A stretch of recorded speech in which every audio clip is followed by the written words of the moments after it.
Hello people of YouTube, my name is Brad, this is my channel Animate Orange, and welcome to another Metal Earth review video. Today we are going to talk about this B-24 Liberator model.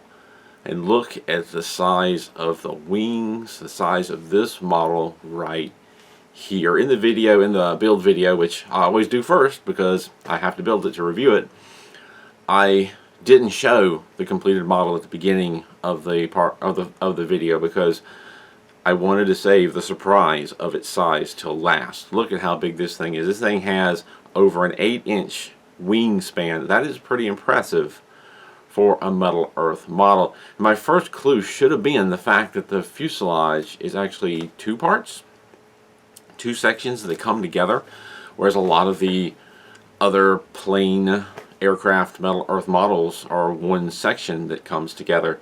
This thing is just really big for a Metal Earth model. I'm loving it. I'm absolutely loving it. The color is absolutely fantastic. Very nice color, and the finished product is just amazing. This model really surprised me and blew me away to build it. Now the difficulty rating on the package here has it a little over medium. It's kind of in the orangish range, and that's not too far off. Now recently I built a lot of iconics models, a lot of more challenging models. The newest Star Wars models are very detailed and challenging, and I definitely would not rate this as difficult as them. It seemed kind of easy compared to them. It does have its challenges, so it is kind of in the middle-ish range as far as difficulty is concerned. This model took me just under 3 hours to put together. It didn't feel like a very long, drawn-out model. There are a lot of large parts, so it initially starts to come together fairly quickly. Some of the challenges that I had in this model, for one, is shaping the body section. The body section is not just round shaped, like say I believe the Corsair had like just basically kind of a roundish shape. The top is kind of curved, the sides are kind of flat, and the bottom is kind of curved. And getting that shape just right, especially at first, I didn't. I tried my best. It is challenging, and I didn't get it quite right at first. And what ended up happening, I got it best I could. It's hard to put the curve just right in the bottom because that bottom piece doesn't go on until kind of late in the model. I did the best I could, and what ended up happening is as I'm putting it together and adding the wings were initially, they're fairly straight now, but initially they were up. It's like a Y shaped if you looked at it from this angle. But what I did is I took advantage of that situation. The wings are pretty securely on there, and I kind of bent them down, pushing in a little bit and carefully squeezing and flexing it until the sides were flattened out and the top's curved and the wings were sitting like they were. And I think by this point, not only did I have the wings on, but I had the bottom pieces connected. So I was able to very much straighten out or curve out, or however you want to put it, basically modify the body so that it works after it was mostly together. And that is something that typically happens with these models, with Metal Earth models. A lot of times it's difficult to tell exactly what shape you're supposed to get in the beginning, and you kind of figure it out as you go along. Occasionally you run into situations where you really need to get it as close as you can before you start putting parts, and in a situation like this, the closer you can get it, the better. But a lot of times the tabs bring things together. I can't say the tabs completely brought this together, but once all the tabs were together with the wings, I was able to carefully squeeze it into a decent shape. Now, one thing I kind of want to comment on, I've got 3D printed tools that I've designed and 3D print and put on Etsy. And one of the things that I've been experimenting with, and I haven't put on my Etsy yet, is a set of basically tapered sticks. And one of the reasons I came up with those tapered sticks, well, actually two reasons that I came up with those to try and use them, is because a lot of the planes that I did, and over here, probably just barely in view, are a lot of the planes that I did in the past. Metal Earth has got a lot of aircraft, or at least has had a lot of aircraft in their lineup. And a lot of those have tapered body shapes, and trying to shape that body with just a stick, a dowel rod or something, you still have to do a lot of flexing. So I thought if I had some different tapered sticks, I could more easily shape those planes. By the time I decided to design and 3D print, by the time I got to that point, I'd done most of the planes, so I hadn't had a lot of chance to experiment with it. The other thing that I wanted it for is for things like C-3PO, Iron Man and maybe the Black Panther, which I haven't done yet, body type figures which have arms and legs that are tapered. I figured it would help out more. And I've had a limited amount of models that I've been able to use, like one of the armor models that I did that helped me to kind of see whether or not that would be useful. It was a little bit useful in this plane, but this plane, seeing as how the body again isn't perfectly round, it's kind of flat with curved top and bottom, it only helped so much. But this plane does have in the back a little bit of a taper to it. The planes are one of the reasons I decided to make those tapers. However, I haven't had a lot of good ways to experiment with it to see if the tapers could be improved or if they're actually useful. It's something I kind of wanted to mention because it's something I've been working on in the background for quite a while now, and it hasn't gotten so far because it hasn't had a lot of uses as far as developing it and seeing if it's actually useful. But also with the cone shaping tools, the sticks that have the different size cones on the end, one of the reasons I developed those in a stick form rather than a combo tool like the larger sizes is because with this and with other airplane models, you have, say, the engine, and then you have parts of the engine that are kind of tapered down or funnel shaped or whatever. It's useful to be able to have a tool that'll do both in one. And I did use them for these top and bottom engine assemblies because the end piece, the back piece of it, is kind of tapered in and angled in a little bit, and having a tool, 3D printed tool that was a stick, a round stick with a angled or tapered or cone shaped end, kind of made for an all-in-one tool for doing the shapes of these different top and bottom engine pieces. So the airplanes, the ones that I did in the past, had a lot of inspiration on why I started designing the tools that I designed. The cone shaping tools came in handy for the engines. The tapered didn't come in all that handy, a little bit, but Speaking of the engines, they came together in a bit of a different fashion than I expected in this assembly, and it's not bad. You end up, as you're building one plane, you end up doing, I think it's, you add the bottom. I kind of expected to like add all the engines on at one time to maybe build all 4 of them or 2 at a time and add them to the wings all as one piece, something along those lines. But this one assembles differently, and it's a little odd, but it works out. You start building one wing at a time. Say this wing over here, you start building the top piece or shaping the top piece because it has a little bit of a curve at the front, and then you add the top of, I think it's the outer wing engine or the outer engine onto the top of the wing. You add that top section to that, and then you add this landing gear wheel underneath it, put it to the side. Then you work on the bottom section of the wing and you add the 2 bottom pieces of the engine to this wing, and then of course give it a little bit of a shape. This is minus the propellers. And then the 2 halves come together and you have to line up the front tabs of the wing and the 2 engine halves.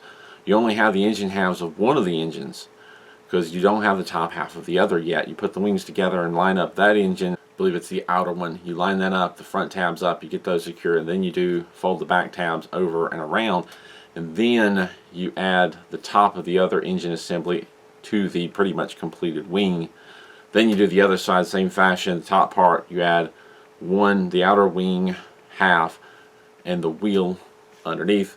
Then the bottom wing you add the 2 bottom sections of the engine. Then it all comes together, secure the tabs, then add the top of the inner engine. Then once the wings are together and then added to the plane, you do the propellers, which I did kind of in 2 sections because you've got kind of an inner section and an outer section. There's 2 pieces each.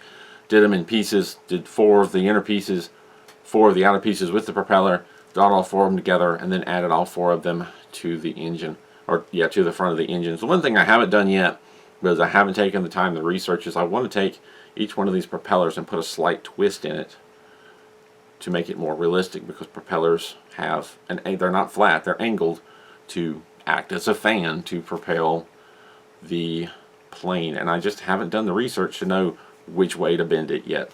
One of the mistakes I made as I was assembling all the pieces, top and bottom pieces of the engine, is on the body of the engine, not the front section with the propeller. On the body of it, there's little fins that you can tell obviously fold inward slightly to give that front kind of a slight tapered in.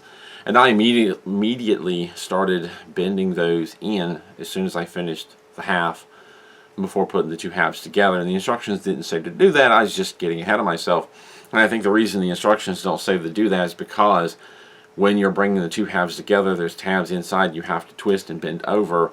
They're really better to bend them over, in my opinion. And to be able to pinch them down flat, you're going to end up most likely undoing the bend that you did to bend around the lip of it. You're going to end up flattening it back out and having to bend it again. So it's better to just wait until the body of the engine is together and two halves of the wings are together, and then all the tabs are secured, and then fold in around the edge, fold in all those little flaps. Not a big deal. Didn't destroy anything by doing one side prematurely.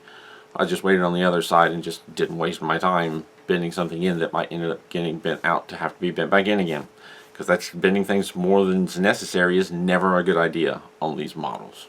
The other thing that I kind of made a little bit of a mistake with, these wing pieces, the bottom ones specifically.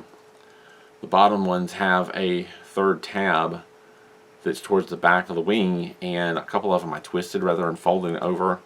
And fortunately it didn't cause me any issues, but you really should fold them over because the back end of the wing is thinner and there's less room for twisted tabs. The front two tabs, twist them, there's room because it's curved out.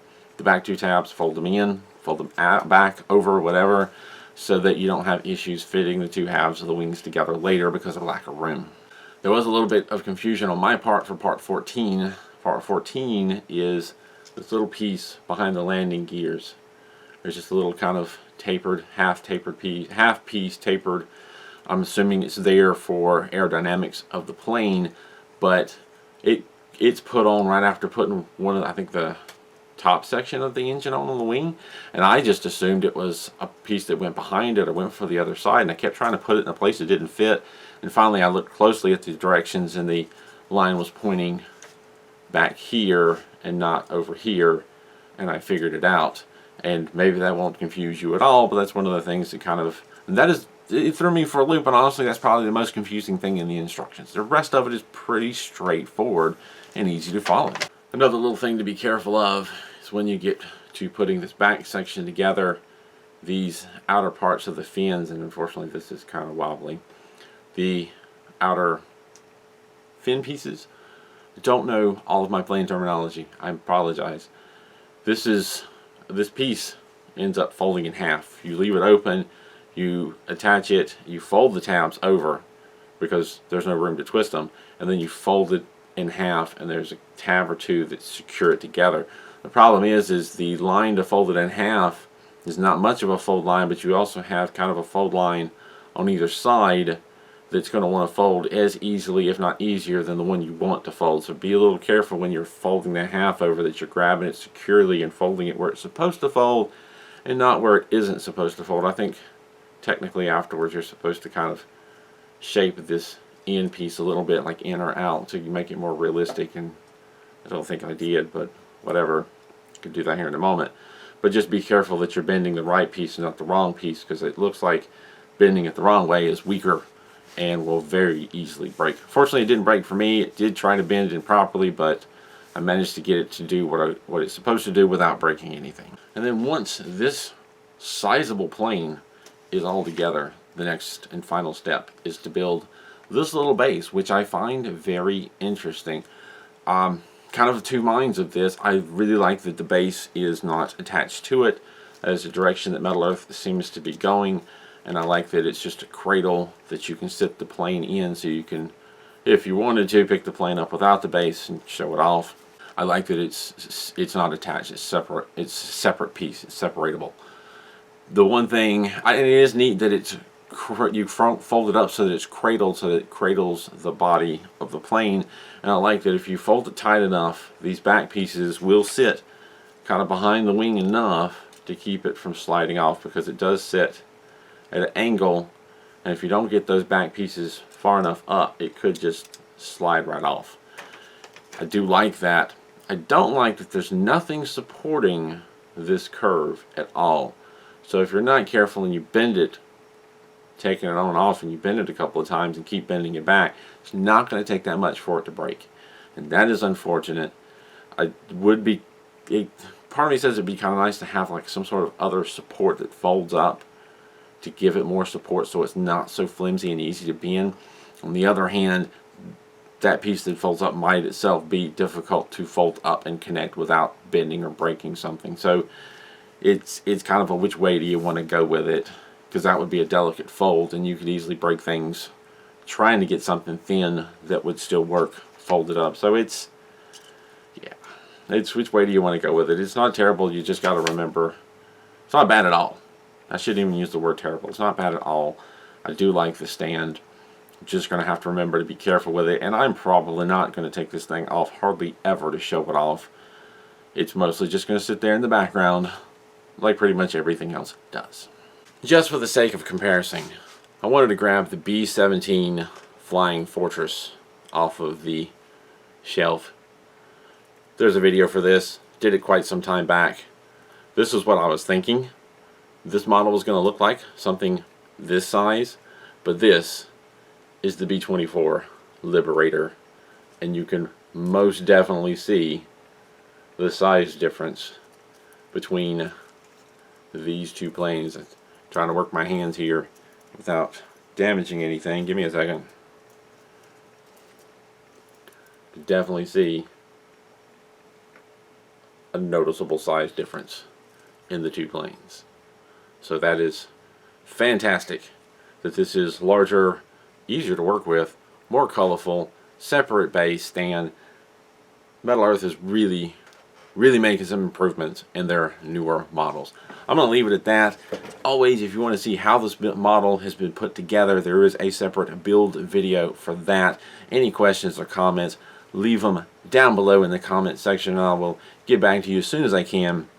Thank you to Metal Earth for sending me this model to build and review. I greatly appreciate it. This will be a fine addition to the collection because I get to keep it.